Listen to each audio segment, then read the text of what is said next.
I'd just like to invite you to bring your open mind, please, for Mark's sake, just as much as mine.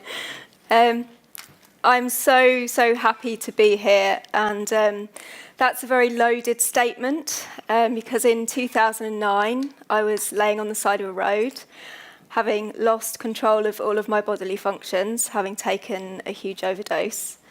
I, like Dave, felt like I didn't deserve to be alive. I hated myself. I felt like I'd completely ruined my life, and I had no choice but to die. So I would forgive you for thinking, what on earth is Mark thinking, inviting this woman to talk about how Guernsey can be the happiest place in the world? Well, that's because I found the secret to happiness, and I'm going to share that with you today. And a clue is on these pieces of paper, and I'm going to use them to demonstrate. And it's about acknowledging our two selves, our human self and our spiritual self. And they are my props. So this is human self, and this is the spiritual self. I'd just like to invite you to have a think about if you can remember as a child having any kind of out-of-the-ordinary experiences, kind of déjà vu or like ghostly kind of things that you kind of pushed aside. I remember as a child, I used to experience these things quite a bit, but kind of I daren't speak about them. I remember on one particular occasion, when I was quite young, being taken on a shopping trip, and I knew that if we left the house at that moment, that we'd be involved in a car accident. And so I was petrified, and I kind of became all emotional, and my family just didn't know what was wrong with me. So I kind of just had to push that aside. I used to spend nights sitting at the top of the stairs in the dark, crying, feeling like I just wanted to go home, but I didn't know where home was, and I was so confused. When I was 17, my mother tried to stab herself in the heart with a kitchen knife. She said at the time that she was possessed by a spirit. Obviously, when she was taken into psychiatric hospital and said that she thought she was a healer, nobody spoke to her about her interpretation of what she meant by that. They fried her brain with ECT, they put her on shed loads of medication, and her self-confidence plummeted.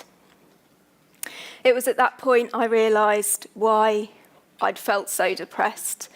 For kind of all of my childhood, it made sense because I discovered that she also tried to kill herself when I was born.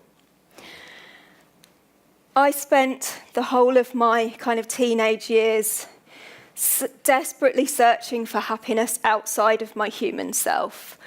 I'll get married, that will make me happy. I'll buy some more clothes, that will make me happy. I'll buy a new house, that will make me happy. I'll get a new car, that will make me happy. I'll drink a bottle of wine, that will make me happy.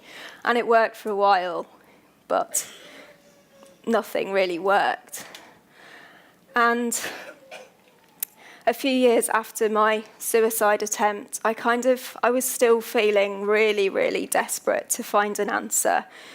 And I used to run to get the natural endorphins. I used to kind of desperately kind of do some exercise, and it made me feel good for a while, and then it would wear off, and I'd go for a run again.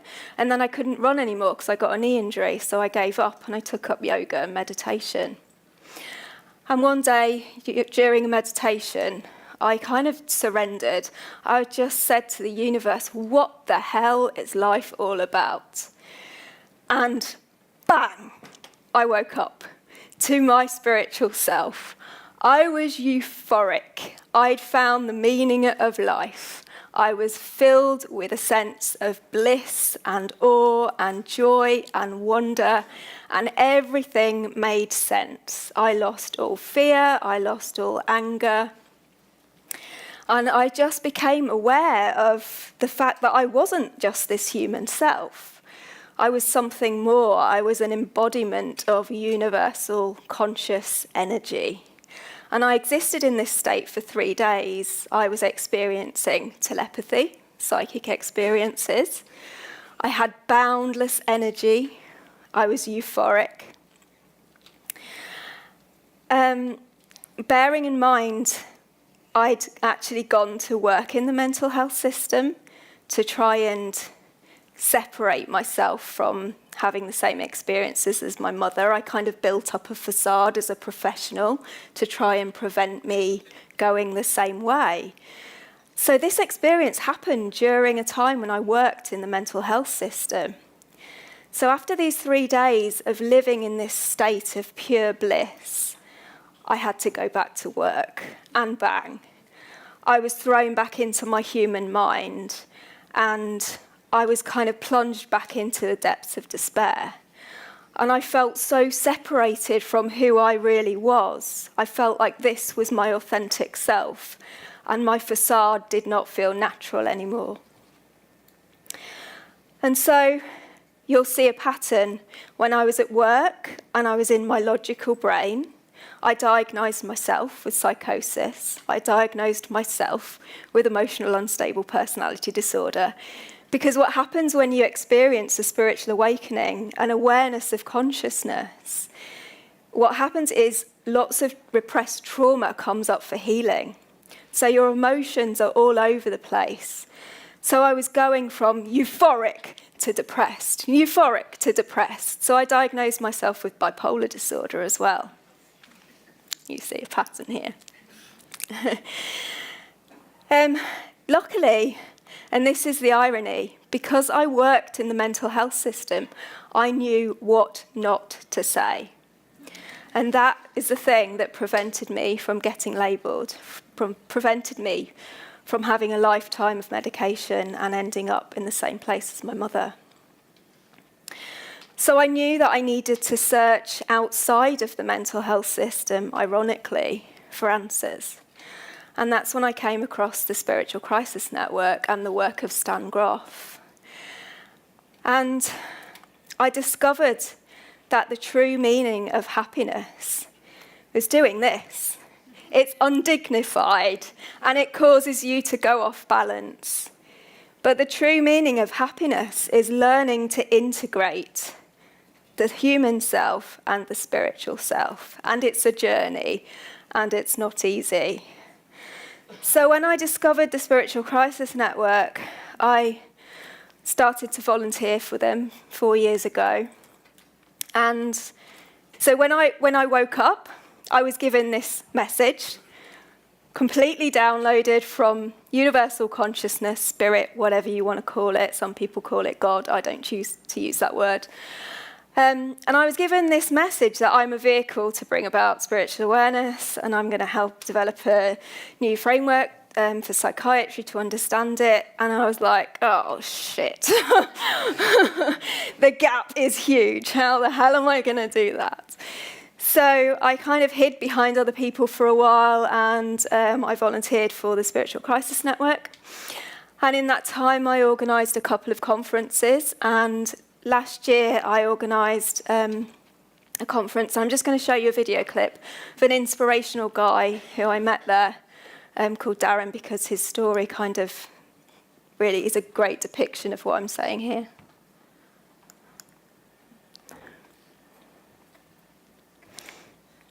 I was diagnosed with schizophrenia when I was 21, and I think I was just searching for answers in life, really. That's all I was doing. I think it was devastating, the stigma and the label. I lost a lot of friends, and people found it hard to relate to me, and I found it hard to forget the fact that I was given this diagnosis. And it was hard to relate to anybody regarding it, and I was isolated, and it was even worse because of the stigma, particularly when I was in hospital, I mentioned I was having a spiritual experience, and the doctor says, well, I'm a Christian, and I know, I'm not saying that was a bad belief, but a bad thing to say, but what I'm saying is that it wasn't very elaborate, it wasn't very empathetic, really. I could have done with some references to go by to to find out, what I'm actually experiencing. I only knew it was spiritual through another patient telling me that. Have you heard of the Spiritual Crisis Network? So, otherwise I would still be lost today. The Spiritual Crisis Network, I first heard about from a lady who wanted to, in occupational therapy, wanted to bring in a drum for me to drum on because I had a lot of energy. She mentioned shamanism and how that helped her. But the energy I was experiencing was too much, so I needed to release that. And basically, instead of giving space to exercise and move around, I was told that, just to calm down. Eventually, I was pounced on by 5 policemen, and I surrendered to them because I could have quite easily overpowered them, but that wasn't the wish. I was in a very peaceful but energetic state of not meaning any harm, but it was perceived as me being very aggressive, and I was just persecuted for that, for my presence probably. They were intimidated. They wanted to make my problem a pathological one of needing medication. It just disempowered me. It made me feel worthless. What I'm trying to explain, it made me feel worthless with regards to what I was experiencing. So it's the first time in years that I've been able to speak to somebody about spiritual experiences and mental health in the same place. Isolation, it's helped me to overcome isolation. And it gives me optimism. It allows me to plan for the future as well.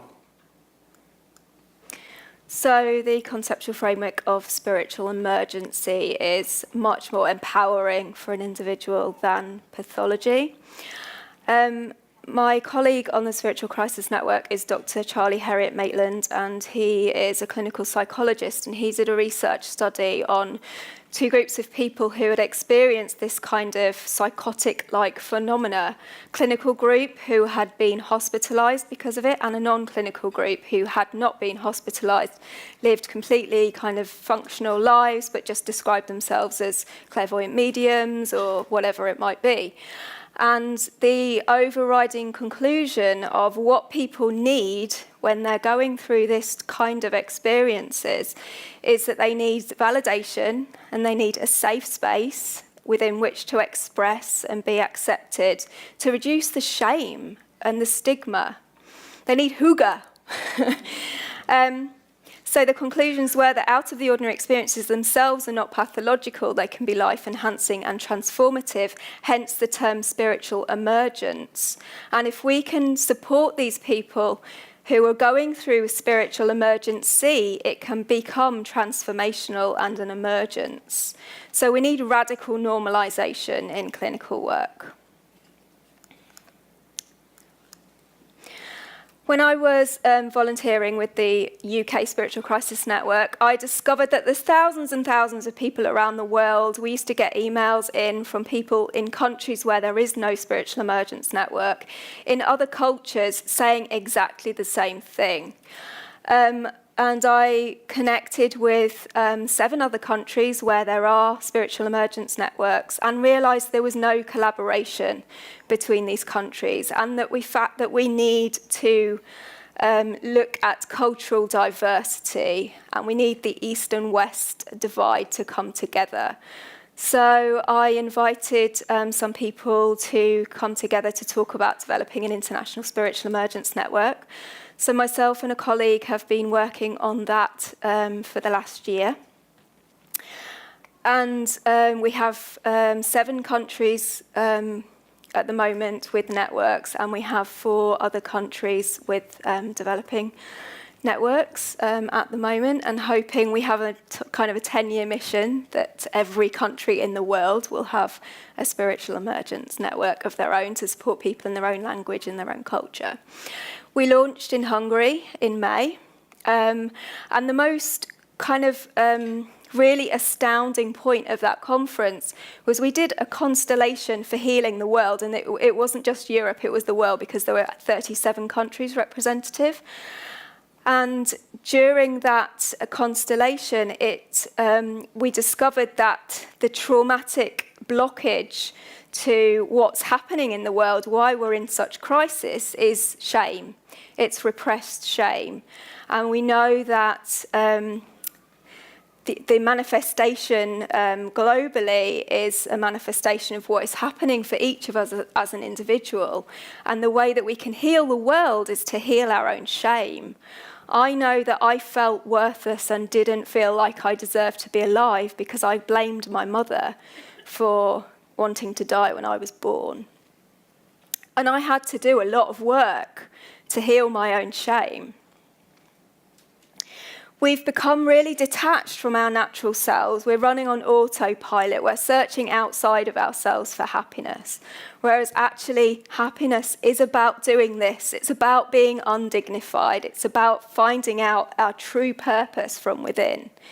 So what would I suggest to you people of Guernsey to make your country the happiest in the world is to be brave, to be vulnerable with each other, to be undignified and let down the facades, to talk, to connect, to accept, to eradicate any shame. I went to work in the mental health system because I wanted to heal the world, but I found out that the only way I can do that is by healing myself. So we have to be the change that we wish to be in the world. And the happiness of Guernsey is in each and every one of you. And if you can make Guernsey the happiest place in the world, then Guernsey can make the world happy.